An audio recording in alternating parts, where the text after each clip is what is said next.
दोबारा स्टार्ट किया। अच्छा अब जरा देखिए, हमने करना क्या है, थीटा का फॉर्मूला फाइंड करना है। थीटा किस चीज की इक्वल है, तो इसको समझाने के लिए मैं आप लोगों को थोड़ा एक सर्कल में लाना चाहता हूं।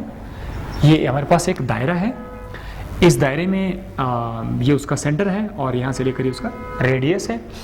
यहाँ पर आप खड़े हैं, जब आप यहाँ से मूव करके यहाँ पर आ जाएंगे तो आपका ये जो टेढ़े लाइन का जो फासला है इसको S लिखा जाता है, आर्क। इसको क्या लिखा जाता है, आर्क। फासला है, ये आपका फासला है और ये आपका रेडियस है, right. This is your radius. तो अब अगर मैं ये सर्कल दोबारा से मिटा दूं तो आप लोगों को लिए मसला नहीं होगा, ठीक है। ये आपका रेडियस है और ये आपका आर्क। इस केस में जो एंगल होगा थीटा वो किस चीज के बराबर होगा, theta is equal to s upon r. इसका फॉर्मूला है theta is equal to s upon r. आप एस को आर पे डिवाइड करें तो आपके पास क्या जाएगा, थीटा आएगा। Theta is called angular displacement. Angular displacement ये जो यस। तो बिल्कुल इसी तरह का सिचुएशन आपको यहां पर भी नजर आएगा। जरा इसके निशान को, इसके नक्शे को, इसके शेप को यहां से आप देख लें। ये क्या है, आर्क एस। ये क्या आपका एस है और ये रस्सी की लंबाई क्या है,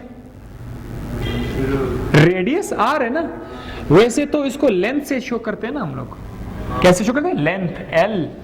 ये हमारे पास किसके बराबर है, रेडियस आर के बराबर है। सो दिस इज आर या एल और ये जो एस है इसको आप आर कहते हैं। डिस्प्लेसमेंट भी तो है ना, ये फासला है, पर डिस्प्लेसमेंट को तो टेढ़े लाइन से नहीं सीधे लाइन से लिखा जाता है। लिहाजा मैंने क्या किया, इस एस के जगह पर एक सीधा लाइन लिखा एक्स। मेरे भाई एस और एक्स में सिर्फ इतना फर्क है कि ये कर्व में डिस्प्लेसमेंट को शो कर रहा है और ये स्ट्रेट लाइन में डिस्प्लेसमेंट तो स्ट्रेट लाइन में नहीं चाहिए। लिहाजा इस लाइन की खातिर मैंने ये स्ट्रेट लाइन लिखा। अब आप देखें, अगर आपका एस एक्स के बराबर है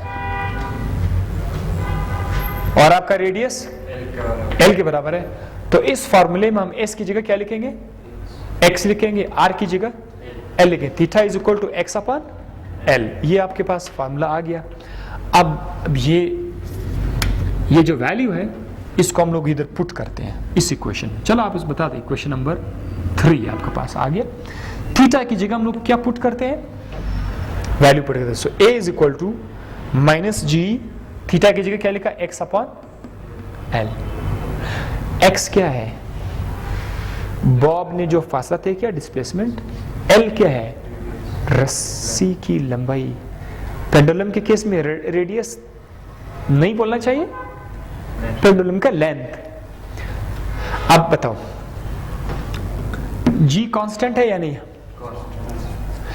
लेंथ भी तो कांस्टेंट है। पेंडुलम की रस्सी लंबी या छोटी हो सकती है, दौरान मोशन कांस्टेंट है। तो अगर इन दोनों को कांस्टेंट किया जाए हमारे पास सिर्फ एक एक्स बच जाएगा। कांस्टेंट हटाने से प्रोपोर्शनैलिटी का निशान आता है, प्रोपोर्शनैलिटी का निशान हटाने से कांस्टेंट आता है। तो अब आपने कांस्टेंट हटाया, प्रोपोर्शनैलिटी का निशान आया। इसको कैसे बोलेंगे, acceleration is directly proportional to the displacement. Minus के निशान के बारे में थोड़ा सा आप लोग वेट करें, बता दो। लेकिन यहां पर क्या है, acceleration is directly proportional to the displacement x. क्या ये एसएचएम की शर्त नहीं है? तो इसका मतलब ये सिंपल पेंडुलम भी एसएचएम कर रहा है। अब बात करते हैं इसका माइनस निशान की। माइनस का मतलब क्या है कि एक्सेलरेशन का जो डायरेक्शन है वो डिस्प्लेसमेंट के अपोजिट सिम्त में है। इधर देखो, अगर आप इस तरफ जा रहे हैं, आपका डिस्प्लेसमेंट इस डायरेक्शन में, तो आपका एक्सेलरेशन का डायरेक्शन इस तरफ होगा। और एक्सेलरेशन का डायरेक्शन हमेशा मीन पोजीशन की तरफ है। लिहाजा इस बात से यह साबित हुआ कि सिंपल पेंडुलम भी SHM परफॉर्म करता है बाय दिस फार्मूला। ठीक है। एंड नाउ लास्ट में टाइम पीरियड। अगर मास स्प्रिंग सिस्टम का टाइम पीरियड का फार्मूला है, फ्रीक्वेंसी का फार्मूला है, तो सिंपल पेंडुलम का भी टाइम पीरियड है और इसका फ्रीक्वेंसी है। सिंपल पेंडुलम के टाइम पीरियड का फार्मूला क्या है? T = 2π√L/G। इसका मतलब क्या हुआ?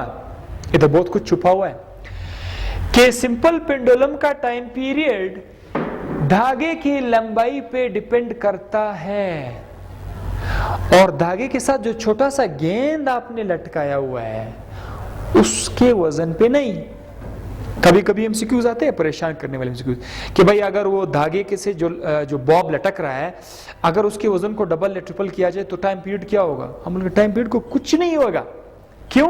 क्योंकि सिंपल पेंडुलम में time period length of the Bob के साथ, लेंथ ऑफ द स्ट्रिंग के साथ डिपेंड करता है, बाकी किसी चीज पे नहीं। ना यहाँ पर मास है, ना यहाँ पर कोई दूसरा कांस्टेंट है, तो लगा हुआ है। तो ये दो चीजें हैं, एक एक्सटेंशन ड्यू टू ग्रेविटी है। जमीन पर टाइम पीरियड कुछ और होगा, चांद पर टाइम पीरियड कुछ और होगा, क्योंकि जमीन पर जी की वैल्यू कुछ और है, चांद पर जी की वैल्यू कुछ और है। तो इस केस में टाइम पीरियड को ये दो चीजें कंट्रोल कर रही है। फ्रीक्वेंसी का फॉर्मूला क्या होगा? 1/2π√G/L। जी ऊपर गया, L नीचे आया।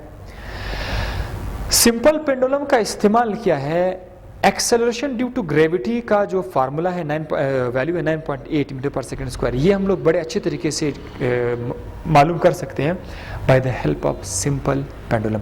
और ये क्लास 9 की फिजिक्स में इसको हम लोगों ने फाइंड किया हुआ है। सेकेंड पेंडुलम है क्या चीज?